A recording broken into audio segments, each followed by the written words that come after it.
اعوذ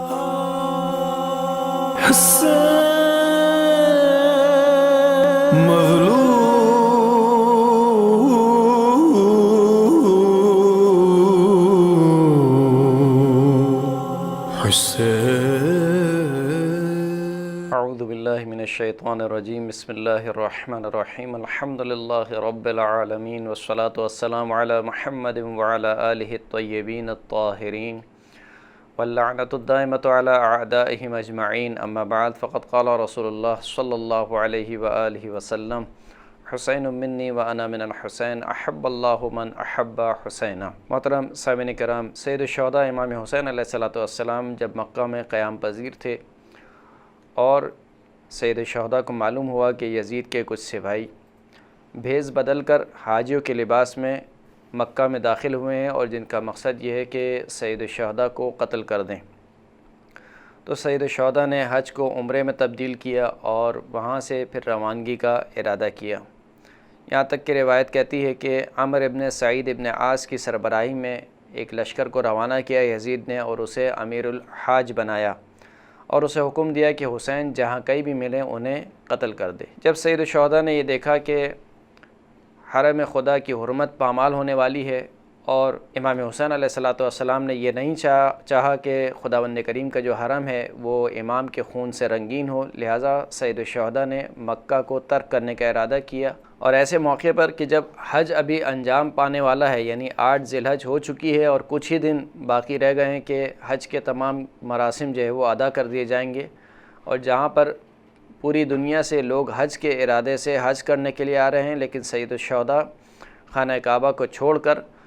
عراق کی طرف جا رہے ہیں۔ جب سید الشہداء نے مکہ کو چھوڑنے کا ارادہ کیا تو ایک مختصر ترین خط لکھا بنی ہاشم کے نام۔ اس خط میں امام حسین علیہ السلام نے لکھا کہ من الحسین ابن علی الی اخیہ محمد ومن قبلہ من بنی ہاشم اما بعد فإنہ من لحق بی منکم استشہد ومن لم یلحق لم یدرک الفتح والسلام۔ یہ مختصر ترین خط تھا جو سید الشہداء نے بنی ہاشم کے نام لکھا کہ یہ خط ہے حسین ابن علی کی جانب سے امام کے بھائی محمد حنفیہ کی جانب اور بنی ہاشم کی جانب۔ جو شخص بھی تم میں سے مجھ سے ملحق ہو جائے گا، میرے ساتھ چلے گا، وہ شہید ہوگا، اور جو پیچھے رہ جائے گا، ملحق نہیں ہوگا، تو وہ کبھی بھی فتح و نصرت حاصل نہیں کر سکتا۔ یعنی اگر کوئی شخص یہ سمجھتا ہے کہ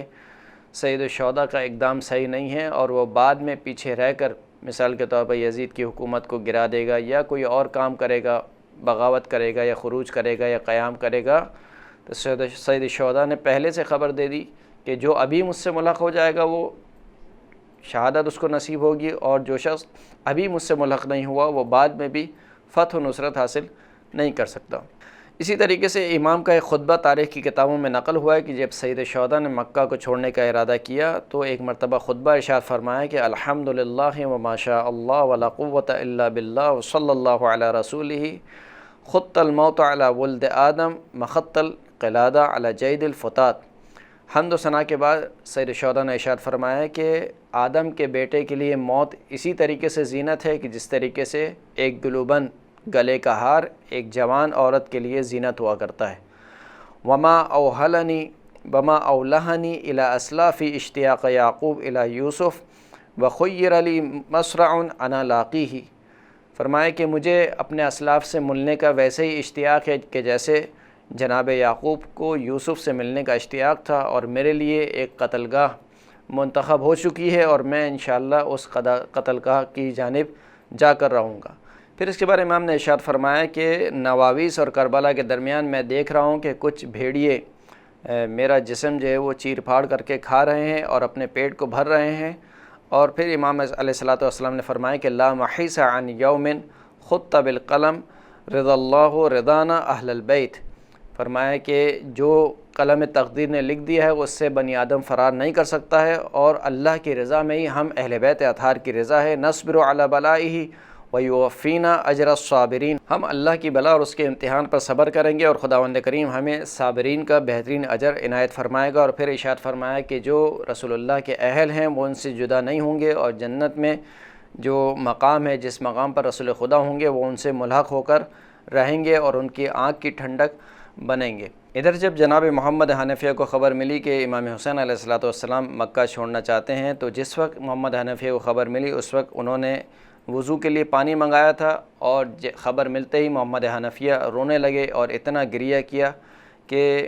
وضو کے پانی میں محمد حنفیہ کے آنسو بارش کی قطروں کی طرح گرنے لگے۔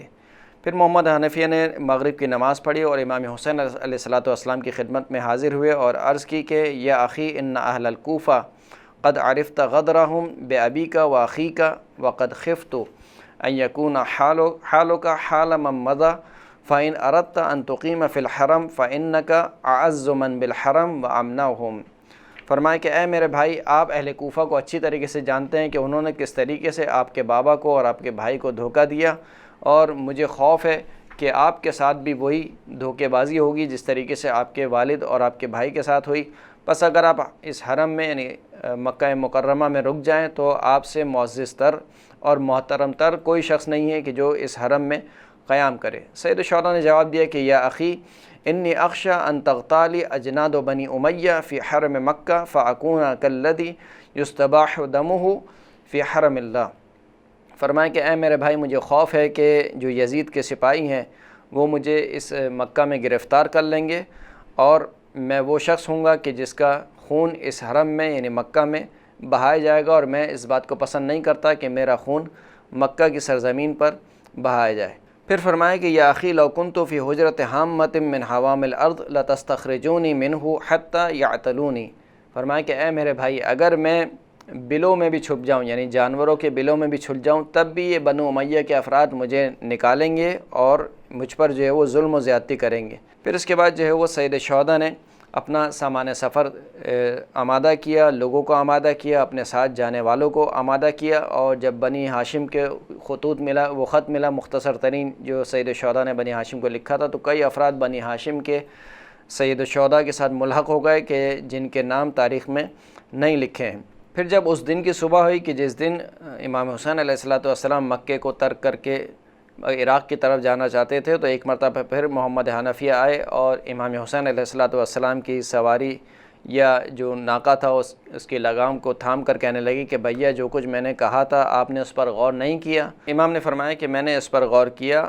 تو پھر محمد حنفیہ نے کہا کہ اگر غور کیا تو پھر اتنی عجلت کیوں ہے، یعنی اتنی جلدی کیوں ہے کہ آپ مکہ کو ترک کر رہے ہیں؟ امام علیہ الصلوۃ والسلام نے جواب دیا کہ بھائی تمہارے جانے کے بعد میں سو گیا اور خواب میں میرے نانا رسول اللہ صلی اللہ علیہ وآلہ وسلم تشریف لائے، انہوں نے مجھے سینے سے لگایا اور میری دونوں آنکھوں کے درمیان بوسہ دیا اور فرمایا کہ یا حسین یا قرۃ عینی اخرج الی العراق، اے میرے حسین، اے میری آنکھوں کی ٹھنڈک، عراق کی جانب نکلو، فإن اللہ عز وجل شاء ان یراک قتیلا مغضبا بدمائک، خداوند کریم چاہتا ہے کہ وہ تمہیں اپنی راہ میں شہید اور قتل ہوتا ہوا دیکھے، اس حال میں کہ تمہیں اپنے ہی خون سے تم کو رنگین کیا گیا ہو۔ جب یہ بات محمد حنفیہ نے سنی تو کہا کہ اچھا اگر آپ جانا چاہتے ہیں تو آپ چلے جائیں، اور یہ بات سن کر دونوں بھائیوں میں شدید گریہ ہوا، اور پھر کہا کہ اگر آپ جانا چاہتے ہیں تو چلے جائیں، یہ خواتین ہیں ان کو کیوں اپنے ساتھ لے کر جا رہے ہیں؟ اس پر سید الشہداء نے جواب دیا کہ ان اللہ عز وجل قد شاء ان یراہن صبایا، خداوند کریم چاہتا ہے کہ ان خواتین کو، ان اہل حرم کو اپنی راہ میں قیدی بنتا ہوا دیکھے۔ یہ سن کر محمد حنفیہ نے بہت شدید گریہ کیا اور امام حسین علیہ الصلوۃ والسلام سے خدا حافظی کی، اور یوں اس طریقے سے امام حسین نے مکے کو ترک کیا اور چھوڑ دیا۔ اگرچہ کہ مکے میں روکنے والے کی تعداد بہت زیادہ تھی، یعنی صرف ایک محمد حنفیہ ہی نہیں تھے جو امام حسین کو روکنے کے لیے آئے تھے، بلکہ جیسے کہ پہلے بھی بیان ہو چکا ہے عبداللہ ابن عمر اور ابن عباس، اور اسی طریقے کے عبداللہ ابن زبیر اور عمر ابن عبد الرحمن ابن حارث، اور کئی افراد آئے کہ جو امام کو یہ نصیحت کرتے رہے کہ آپ نہ جائیے اور مکہ میں ہی ٹھہر جائیے۔ لیکن کیونکہ سید الشہداء کو معلوم تھا کہ ان کی منزل کہاں پر ہے، اور جیسے کہ سید الشہداء بار بار یہ ارشاد فرما رہے تھے کہ میرا جو وعدہ گاہ ہے وہ طے ہو چکی ہے، میری جو منزل ہے وہ طے ہو چکی ہے اور مجھے وہاں تک جانا ہے، لہٰذا یہ ایک سفر تھا جو پہلے سے معین تھا۔ ایسا نہیں تھا کہ سید الشہداء کو نعوذ باللہ کسی نے ورگلایا ہو، یا سید الشہداء پہلے کہیں اور جانا چاہتے ہوں پھر کہیں اور چلے گئے ہوں، ایسا قطعاً نہیں تھا۔ وآخر الدعوانا الحمد للہ رب العالمین۔